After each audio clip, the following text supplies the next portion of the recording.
வணக்கம் நண்பர்களே, welcome to Tamil let's play fantasy YouTube channel. நம்ம யூடியூப் சேனலுக்கு புது நண்பராக இருந்தீங்கன்னா மறக்காம நம்ம யூடியூப் சேனலை சப்ஸ்கிரைப் பண்ணிட்டு வீடியோ பாருங்க. அண்ட் இன்னைக்கு நம்ம என்ன மேட்சுக்கான ப்ரெடிக்ஷன் பார்க்க போறோம்னா, ஐபிஎல்ல சிஎஸ்கே வெர்சஸ் ஆர்ஆர் 62வது மேட்சுக்கான ப்ரெடிக்ஷன் தான் பார்க்க போறோம். இந்த மேட்ச் வந்து செவ்வாய்க்கிழமை இரவு 7:30 மணிக்கு நமக்கு இந்த மேட்ச் வந்து நடக்குது. அது போக நம்மளுடைய டெலிகிராம் சேனலோட லிங்க் வந்து டிஸ்கிரிப்ஷன் பாக்ஸ்ல கொடுத்துருக்கோம், மறக்காம ஜாயின் பண்ணிக்கோங்க. லிங்க் டிஸ்கிரிப்ஷன் பாக்ஸ்ல இருக்குது. ஃபுல் அண்ட் ஃபுல் நம்ம சேனல் வந்து ஃப்ரீயா தான், டீம்ஸ்ல இருந்து அப்டேட் வரைக்கும் எல்லாமே நம்ம கொடுத்துட்டு இருக்கோம். ஸோ மறக்காம ஜாயின் பண்ணி சப்போர்ட் பண்ணுங்க. லிங்க் வந்து டிஸ்கிரிப்ஷன் பாக்ஸ்ல இருக்கு. அதுக்கு முன்னாடி நீங்க இன்னமும் XL11 ஆப்ல ஜாயின் பண்ணாத நண்பராக இருந்தீங்கன்னா மறக்காம ஜாயின் பண்ணிக்கோங்க. உங்களுக்கு தேவையான எல்லா ஃபியூச்சருமே இதுல இருக்கு. நீங்க ஈஸியா வின் பண்ணலாம். நீங்க எதிர்பார்க்கக்கூடிய ஜிஎஸ்டி அண்ட் டிடிஎஸ் உங்களுக்கு ஃப்ரீ. ரியல் யூசர் மட்டும்தான் இதுல இருக்கிறாங்க. டெய்லி ஃப்ரீ கிவ்அவே கான்டெஸ்ட் சொல்லியிருக்கேன். இந்த பர்டிகுலர் சிஎஸ்கே வெர்சஸ் ஆர்ஆர் மேட்சுக்கு நமக்கு ஃப்ரீ கிவ்அவே இருக்குது. அண்ட் இன்ஸ்டன்ட் வித்ட்ராவலுக்கு நமக்கு வந்து அவைலபிளா இருக்கு.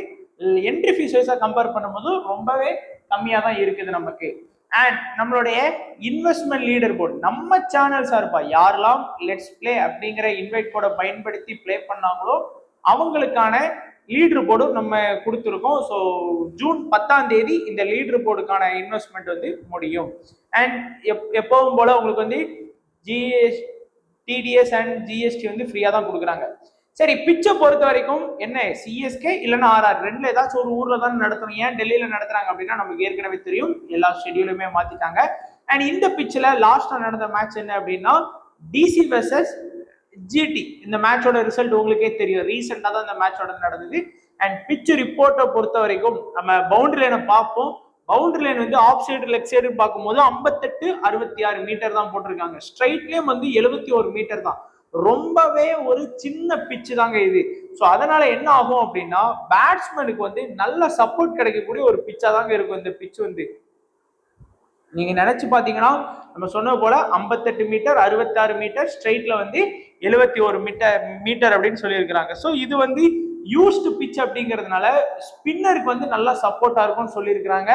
அண்ட் அந்த பிச் வந்து நல்ல வெரி ஹாட்டா இருக்கு அப்படிங்கிற மாதிரி சொல்லியிருக்கிறாங்க. போதுமான லெவல் வந்து புல் இருக்கு அப்படின்னு சொல்லியிருக்கிறாங்க. நீங்க ஒரு லாஸ்ட் 10 மேட்ச் எடுத்துக்கிட்டீங்க அப்படின்னா ஒரு ஆவரேஜான இன்னிங் ஸ்கோர் வந்து 216 சொல்லியிருக்காங்க. அதனாலதான் சொல்லுவேன் இந்த கிரவுண்ட் வந்து பேட்டிங்க்கு ரொம்பவே சப்போர்ட் பண்ணுங்க. பயங்கரமான ஒரு பேட்டிங் பிச் அப்படின்னு சொல்லலாம்.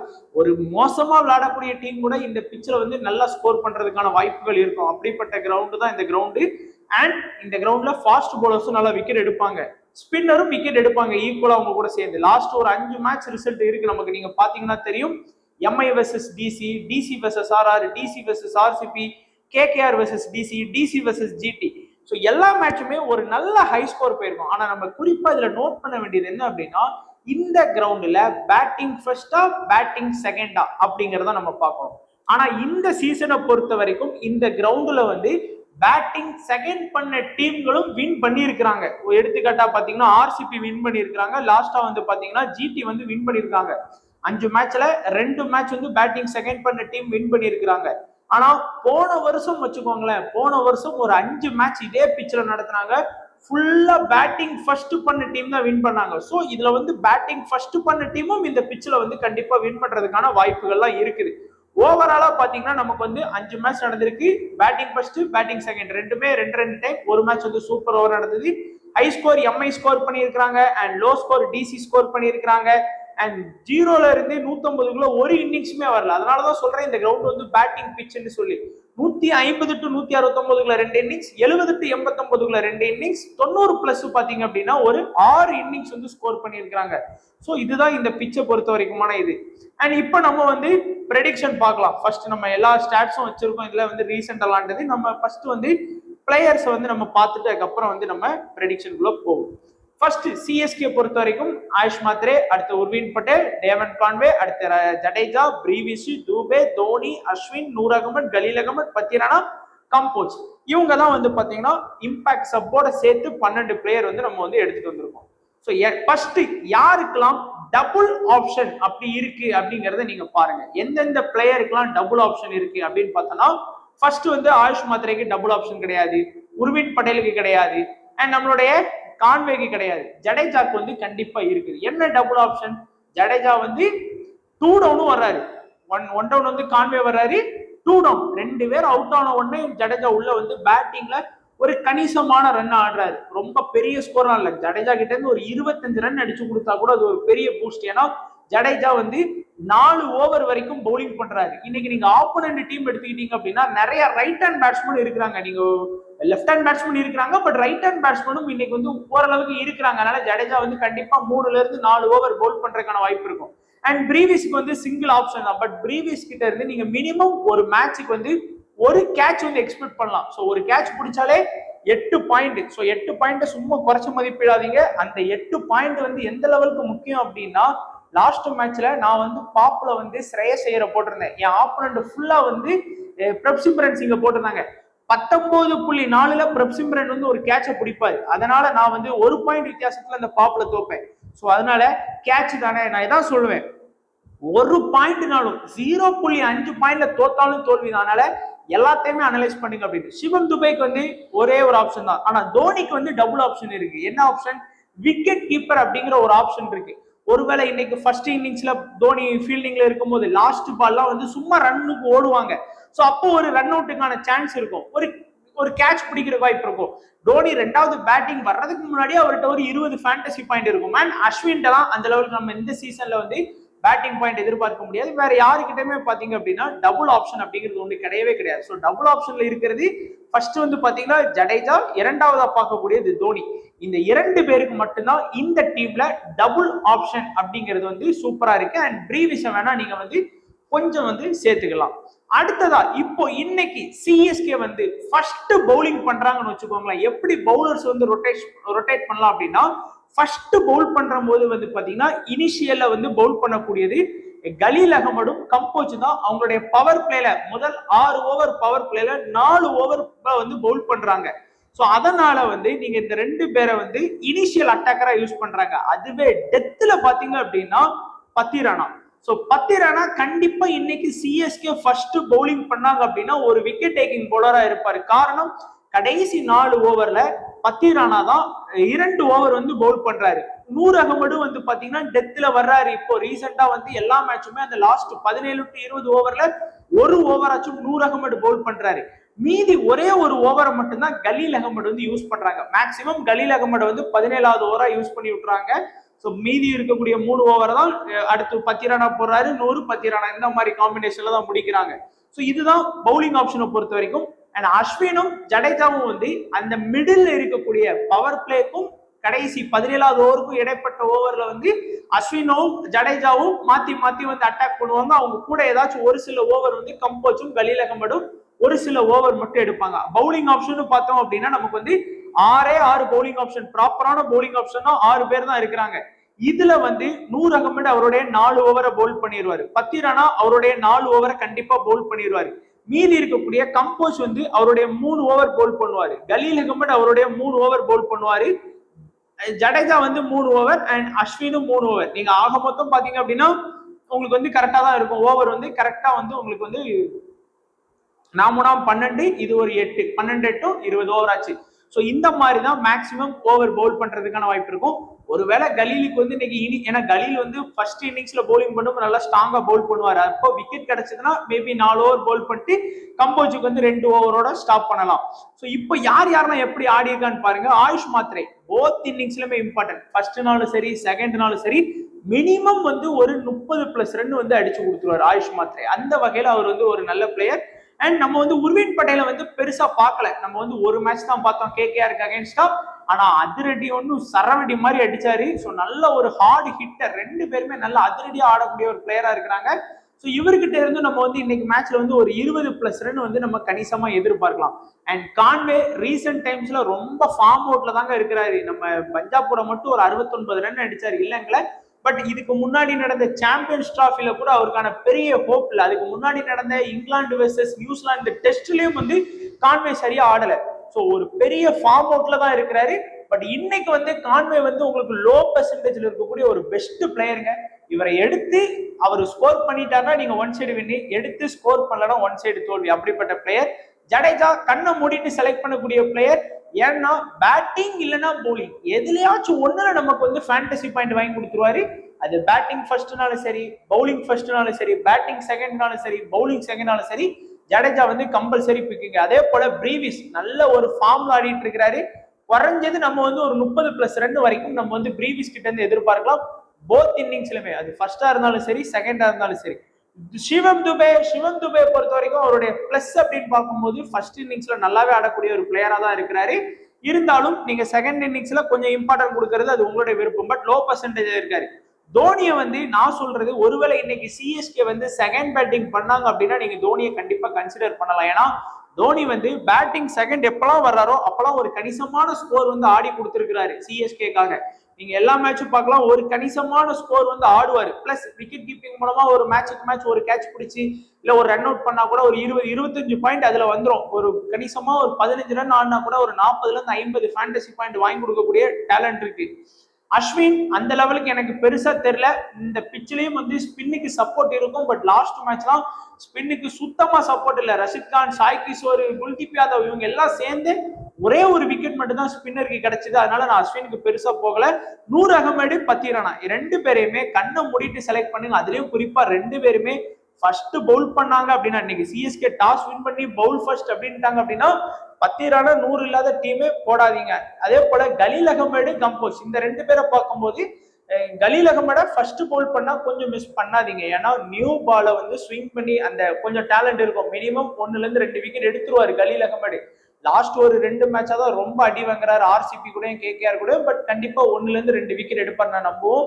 அண்ட் கம்போஸை பொறுத்த வரைக்கும் மினிமம் ஒரு விக்கெட் கேரண்டி. அவர் எடுத்தீங்கன்னா ஒரு விக்கெட் எடுத்து கொடுக்கறதுக்கு வாய்ப்பு இருக்கு. பட் ஓவரை வந்து ஃபுல்லா பண்ணவே மாட்டார். அதுதான் அவருடைய ஒரு பெரிய மைனஸா நான் பார்க்கிறேன். அதனாலதான் அவரை நம்ம வந்து நிறைய டீம்ஸ்ல கன்சிடர் பண்ண மாட்டேங்கிறோம். அண்ட் இதுதான் சிஎஸ்கேயான ப்ரெடிக்ஷன். இப்போ நம்ம பார்க்கக்கூடியது ராஜஸ்தான் ராயல்ஸ். ராஜஸ்தான் ராயல்ஸ் வந்து ஒரு நல்ல டீம். ஆனா இந்த சீசன் வந்து கையில கிடைச்ச மேட்ச் எல்லாம் ஒரு 10 ரன்ல, 1 ரன்ல, ஒரு சிங்கிள் டிஜிட்ல உள்ள நிறைய மேட்சை வந்து மிஸ் பண்ணதுன்னா அது வந்து ராஜஸ்தான் ராயல்ஸ் தான். ஸோ இங்க யாருக்கெல்லாம் டபுள் ஆப்ஷன் இருக்குன்னு பாருங்க. ஜாய்ஸ்வாலுக்கு இருக்கா? கிடையாது. சூரியவன்சிக்கு கிடையாது. சாம்சனுக்கு இருக்கு. விக்கெட் கீப்பர் அப்படிங்கிற ஒரு ஆப்ஷன் இருக்கு. நீங்க லாஸ்ட் மேட்ச் கூட சாம்சனை போய் எடுத்து பாருங்க, 2 கேட்ச் பிடிச்சாரு. அதுலயும் ஒரு சில கேட்ச் எல்லாம் விட்டாரு. ஸோ இருந்தாலும் ஒரு 16 பாயிண்ட் பிளஸ் பிளேயிங் 11 சேர்ந்து ஒரு 4 பாயிண்ட் அப்படிங்கும் போது ஒரு போனஸா ஒரு 20 பாயிண்ட் நம்ம கிடைச்ச மாதிரி. ஒரு பேட்ஸ்மேன் வந்து கஷ்டப்பட்டு ஒரு 20 ரன் அடிக்கிறதுக்கு, ஒரு பவுலர் ஒரு விக்கெட் எடுத்தா தான் 25 பாயிண்ட். ஆனா சாம்சனுக்கு அது வந்து விக்கெட் கீப்பர் மூலமா கிடைக்குதுங்கும் போது ஒரு ஆப்ஷன் இருக்கு. ரியன் பராக் தொடர்ந்து ஒரு லாஸ்ட் 3 மேட்சாவே பவுலிங் பண்ணிட்டு இருக்கிறாரு. கண்டிப்பா ஒரு விக்கெட் டேக்கிங் போலரா இருக்காரு. சும்மா பவுல் பண்ணோம் விக்கெட்டே இல்லாம இல்ல, மினிமம் ஒரு விக்கெட் வரைக்கும் எடுத்து கொடுக்காரு. சிஎஸ்கேல கொஞ்சம் லெஃப்ட் ஹேண்ட் பேட்ஸ்மேன்களும் இருக்காங்க இன்னைக்கு. ஸோ ரியன் பராக்கு வந்து விக்கெட் கிடைக்கிறதுக்கு நிறைய வாய்ப்புகள் இருக்கு. அண்ட் ஜூரலுக்கு வந்து அந்த டபுள் ஆப்ஷனுங்கிறது கிடையாது. ஹெட்மேருக்கு கிடையாது. சிவம் துபே கிடையாது. வனிடு ஹசரன்காக்கு கிடையாது. வேற யாருக்குமே பாத்தீங்க அப்படின்னா இந்த டீம்ல வந்து டபுள் ஆப்ஷன் அப்படிங்கிறது கிடையாது. யாருக்கு மட்டும் இருக்கு? நம்மளுடைய சஞ்சு சாம்சனுக்கும் ரியன் பராகுக்கும் மட்டும்தான் இந்த டீம்ல டபுள் ஆப்ஷன் அப்படிங்கிறது ஒண்ணு இருக்கு. நம்ம சிஎஸ்கேல ஜடேஜா, தோனி மாதிரி இங்க வந்து இவங்க 2 பேருக்கு இருக்கு. ஸோ கன்சிடர் பண்ணுங்க. அடுத்து இன்னைக்கு வந்து பவுலிங் ஆப்ஷன் பாத்தீங்கன்னா இவங்க கிட்ட ப்ராப்பரா வந்து 5 பவுலிங் ஆப்ஷன் இருக்கு. ஃபர்ஸ்ட் ஹசரன்கா, ஆகாஷ் மெத்வால், தேஷ்பாண்டே, ஃபரிக்கி, மகாப்பா. அடுத்து வந்து நம்மளுடைய ரியன் பராக் வந்து ஒரு 3 ஓவர் வரைக்கும் வந்து பவுல் பண்ணுவாரு. ஹசரன்கா ஒரு 3 ஓவர், ஆகாஷ் மெத்வால் ஒரு 4 ஓவர், தேஷ்பாண்டே ஒரு 4 ஓவர். அதுக்கப்புறம் வந்து பாத்தீங்கன்னா மகாப்பா வந்து பாத்தீங்கன்னா ஒரு 3 ஓவர் வந்து பவுல் பண்ணுவார்.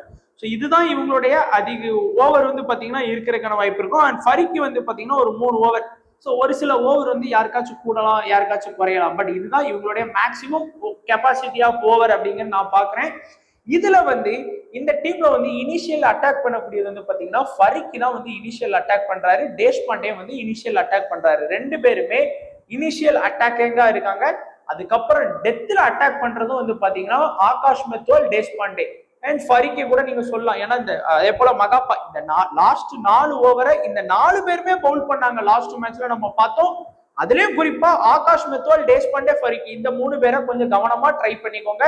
கண்டிப்பா இந்த 3 பேர் சேர்ந்து மினிமம் ஆளுக்கு ஒரு விக்கெட்டாச்சும் எடுத்து கொடுக்கலாம். எப்போ அப்படின்னா பவுலிங் ஃபர்ஸ்ட் பண்ணாங்க அப்படின்னா இந்த 3 பேருமே மினிமம் ஒரு விக்கெட் எடுத்து கொடுக்கறதுக்கான வாய்ப்புகள் இருக்கும். ஹசரன்கா மட்டும்தான் இந்த டீம்ல ஃபர்ஸ்ட் பிரைமரி மெயின் ஸ்பின்னரா இருக்காரு. ஸோ அதனால 4 ஓவர் வரைக்கும் பவுல் பண்ணலாம். ஃபர்ஸ்ட் பவுல் பண்ணா ஹசரன்கா நல்லாவே விக்கெட் எடுப்பாரு கம்பேர் டு செகண்ட் இன்னிங்ஸை விட. 1-2 விக்கெட், அதாவது ஆர்ஆர் ஃபர்ஸ்ட் பவுல் பண்ணா நீங்க இம்பார்ட்டன்ஸ் கொடுக்கலாம். மற்றபடி ஆகாஷ் மெத்வால், தேஷ்பாண்டே எல்லாருமே கவர் பண்ணுவாங்க. இந்த 2 பேர் வந்து உங்களுடைய கிராண்ட் லீக்ல வந்து கண்டிப்பா நீங்க ஃபோக்கஸ் பண்ணிருங்க. அண்ட் பேட்டிங்கை பொறுத்த வரைக்கும் எல்லாருமே ஜாய்ஸ்வால், சாம்சன், ரியன் பராக் இந்த 3 பேரை கட்டாயமா அவங்களுடைய டீம்ஸ்ல வந்து எடுப்பாங்க. அதையும் தாண்டி போனா சூரியவன்சி வந்து 4வது ஆப்ஷனா எடுப்பாங்களே தவிர சிவம் துபே, ஹெட்மேயர் இவங்களை யாரும் பெருசா கன்சிடர் பண்ண மாட்டாங்க. ஜூரலை வந்து நீங்க கிராண்ட் லீக்ல மட்டும் கன்சிடர் பண்ற மாதிரி பாத்துக்கோங்க. இப்ப ஜாய்ஸ்வால் பாத்தீங்கன்னா அது ஃபர்ஸ்ட் பேட்டிங்கா இருந்தாலும் சரி, செகண்ட் பேட்டிங்கா இருந்தாலும் சரி, இந்த சீசன்ல உண்மையிலே சூப்பரா ஆடி கொடுத்தாரு. ஒரு 3 மேட்ச்ல தான் கொஞ்சம் ஸ்ட்ரகிள் ஆனாரு. அதுக்கப்புறம் வந்து எல்லா மேட்சுமே நல்லாவே ஸ்கோர் பண்ண ஆரம்பிச்சிட்டாரு. வைபவ் சூரியவன்சி நம்ம ஏற்கனவே சொன்னது போல சரியான ஹார்ட் ஹிட்டர். லாஸ்ட் மேட்ச் கூட 10 பால் 12 பால்ல 40 ரன் அடிக்கிறாரு, அவுட் ஆகி போறாரு. ஸோ நல்ல ஒரு இதுதான். பட் இருந்தாலும் இன்னும் பொறுமையா ஆடினார் அப்படின்னா நல்ல பிளேயரா வரலாம். கொஞ்சம் தேவையில்லாத பால கொஞ்சம் அவசரப்பட்டு சுத்தாம கொஞ்சம் பொறுமையா ஆடிட்டு இது பண்ணா இன்னும் நல்லாவே ஆடலாம். அண்ட் எனக்கு தெரிஞ்சு சிஎஸ்கே கூட பெரிய ஸ்கோர் வருமாங்கிறது உண்மையில கொஞ்சம் டவுட்டா தாங்க இருக்கு. அண்ட் சஞ்சு சாம்சன் எப்பவுமே சிஎஸ்கே கூட அப்படின்னா நல்லாவே ஆடுவாரு, நான் பார்த்திருக்கேன். ஸோ ஒரு குறைஞ்சது எனக்கு தெரிஞ்சு இன்னைக்கு ஒரு 30+ இருந்து ஒரு 40 வரைக்கும் ரன் அடிக்கிறதுக்கான வாய்ப்புகள் இருக்கு. ரியன் பராகோட நான் பிளஸ்ஸா எதை பாக்குறேன் அப்படின்னா இந்த பவுலிங் ஆப்ஷன் தான். வந்து டப்புன்னு ஒரு விக்கெட் எடுத்து கொடுத்துறாரு. அதே போல அவ்வளவு சீக்கிரம் வந்து ஃபிளாப்பான ரிசல்ட் கொடுக்க மாட்டாரு. எல்லா மேட்சும் பாருங்களேன், ஒரு 25, 37, 43, 26, 30, இது 8, 39, 22, 32, 16, 95, 13 சொல்லி ஒரு டீசென்டான ஒரு ஸ்கோர் வந்து ஆடி கொடுத்துறாரு. பிளஸ் பேட்டிங் போலிங் பஞ்சாப்லயே ஒரு விக்கெட் எடுத்தாரு, அதை மென்ஷன் பண்ணாம இருந்திருக்கேன். ஸோ கண்டிப்பா ரியன் பராக நீங்க ட்ரை பண்ணி தான் ஆகணும். ஜூரல் ஒரு லோ பர்சன்டேஜ்ல இருக்கக்கூடிய ஒரு பிளேயர். ஏதாச்சும் ஒரு சில மேட்ச் வந்து நல்லா ஸ்கோர் பண்ணி கொடுப்பாரு, ஒரு சில மேட்ச் வந்து ஃபெயிலியர் ரிசல்ட் கொடுப்பாரு. பட் இன்னைக்கு நான் சிஎஸ்கே கூட ஒரு 25+ அப்படிங்கிற மாதிரியான ஒரு ஸ்கோர் எதிர்பார்க்கிறேன். சிவம் ஹெட்மேயராலே இந்த டீம் வந்து இந்த சீசன் நிறைய மேட்ச் வந்து தோத்தாங்க. ஸோ லோ பர்சன்டேஜ்ல இருக்காரு. கிராண்ட் லீக்ல மட்டும் கன்சிடர் பண்ணலாம். சிவம் துபே எனக்கு தெரிஞ்ச அவரை பெருசா அந்த லெவலுக்கு வந்து இம்பார்ட்டன்ஸ் கொடுக்க தேவையில்லை. ஏன்னா ரொம்ப லேட்டா தாங்க இறங்குவாரு. பவுலிங் ஆப்ஷனை பொறுத்த வரைக்கும் ஹசரன் காய் எனக்கு தெரிஞ்சு ஃபர்ஸ்ட் பவுலிங் பண்ணும்போது நல்லா விக்கெட் எடுத்திருந்திருக்காரு. இன்னைக்கு ஒருவேளை ஃபர்ஸ்ட் பவுலிங் பண்ணா நீங்க கொஞ்சம் கன்சிடர் பண்ணலாம். பட் இந்த பிச்சில் ஸ்பின்னுக்கு லாஸ்ட் மேட்ச்லாம் சுத்தமா சப்போர்ட் இல்லைங்கிறது நீங்க பார்த்திருப்பீங்க. அதை கொஞ்சம் ஞாபகம் வச்சுக்கோங்க. தேஷ்பாண்டே சிஎஸ்கே கூட போன மேட்ச் விளாடும் போது பெருசா விக்கெட் எடுக்கல. பட் இந்த மேட்ச்ல நான் கண்டிப்பா 1 to 2 விக்கெட் வந்து நான் தேஷ்பாண்டே கிட்ட இருந்து எதிர்பார்க்கிறேன். ஏன்னா டெத்லாம் அட்டாக் பண்றாரு. ஆகாஷ் மெத்வால் கிட்ட இருந்து 1 to 2 விக்கெட் வரைக்கும் நான் எதிர்பார்க்கிறேன். அண்ட் ஃபருக்கி கிட்ட இருந்து நான் இன்னைக்கு வந்து 1 விக்கெட் வந்து கண்டிப்பா இன்னைக்கு சிஎஸ்கே மேட்ச்ல எதிர்பார்க்கிறேன். அண்ட் மகாப்பா பொறுத்த வரைக்கும் 1 விக்கெட் வந்து உங்களுக்கு கன்ஃபார்ம் எடுத்து கொடுக்கக்கூடிய ஒரு பிளேயர். Minimum 1 wicket guarantee. சரி, இப்போ ஸ்மால் லீக்ல நான் யாரெல்லாம் இம்பார்ட்டன்ஸ் கொடுக்க போறேன் அப்படின்னா ஜாய்ஸ்வால், சஞ்சு சாம்சன், ரியன் பராக், ஜூரல். நிறைய பேர் அந்த இடத்துல வைபவ் சூரியவன்சி எடுப்பாங்க. நீங்க ஜூரலா சூரியவன்சியான்னு பாத்துக்கோங்க. தேஷ்பாண்டே, ஆகாஷ் மெத்வால், ஹசரன் காய் இந்த 7 பேரும் நல்ல ஒரு டாப்ல வர்றதுக்கான வாய்ப்பு இருக்கு. ஆயுஷ் மாத்ரே, உர்வின் பட்டேல், பிரீவிஸ், ஜடேஜா, நூர் அகமது, கலீல் அகமது, பத்திரானா நிறைய பேர் வந்து பாத்தீங்கன்னா உர்வின் பட்டேலுக்கு மேல டேவிட் கான்வே வந்து எடுத்துட்டு வர்றதுக்கு நிறைய வாய்ப்புகள் இருக்கு. அண்ட் லோ பர்சன்டேஜ்ல நான் பார்க்கக்கூடிய important player Dhoni. Second bowling batting பண்ணார் அப்படின்னா தோனியை கண்டிப்பா கன்சிடர் பண்ணுங்க. கலீல் அகமது ஃபர்ஸ்ட் பவுலிங் பண்ணா கொஞ்சம் கன்சிடர் பண்ணுங்க. வைபவ் சூரியவன்சி நீங்க கன்சிடர் பண்ணலாம். ஆகாஷ் மெத்வால் ஃபர்ஸ்ட் பவுலிங் பண்ணா நீங்க கண்டிப்பா கன்சிடர் பண்ணுங்க. ஸ்மால் லீக்கை பொறுத்த வரைக்கும் ஜடேஜா, நூர் அகமது, அதுக்கப்புறம் ஜாய்ஸ்வால், சஞ்சு சாம்சன் இந்த 4 பேருமே, ஏன் ரியன் பராகுமே உங்களுக்கு வந்து ஒரு நல்ல கேப்டன் அண்ட் வைஸ் கேப்டன் ஆப்ஷன்ல இருக்காங்க. இந்த 5 பேருமே best captain and vice captain double option வச்சு நீங்க போட்டீங்கன்னா இன்னும் நல்லாவே இருக்கும். கிராண்ட் லீக்கை பொறுத்த வரைக்கும் பிரீவிசி, கான்வே, பத்திரானா, ஹசரன்கா, மகாப்பா இவங்க எல்லாரையுமே நீங்க கண்டிப்பா கிராண்ட் லீக்ல ஒரு 10 டீம் 15 டீம் அந்த மாதிரி போடுறவங்களா இருந்தா நான் சொன்ன இந்த 5 பேரையும் கொஞ்சம் கன்சிடர் பண்ணி பாருங்க. உங்களுடைய டீம்ஸ்ல நல்ல ரிசல்ட் வர்றதுக்கான வாய்ப்புகள் இருக்கும். ஸோ அவ்வளவுதான் நண்பா நம்மளுடைய ப்ரெடிக்ஷன். ஸோ வீடியோ பிடிச்சிருக்குன்னு நினைக்கிறேன். பிடிச்சிருந்தா லைக் பண்ணுங்க, உங்க நண்பர்களுக்கு ஷேர் பண்ணுங்க. வீடியோ பார்த்த எல்லா நண்பர்களுக்கும் நன்றி, வணக்கம். தேங்க்ஸ் ஃபார் வாட்சிங் நண்பா.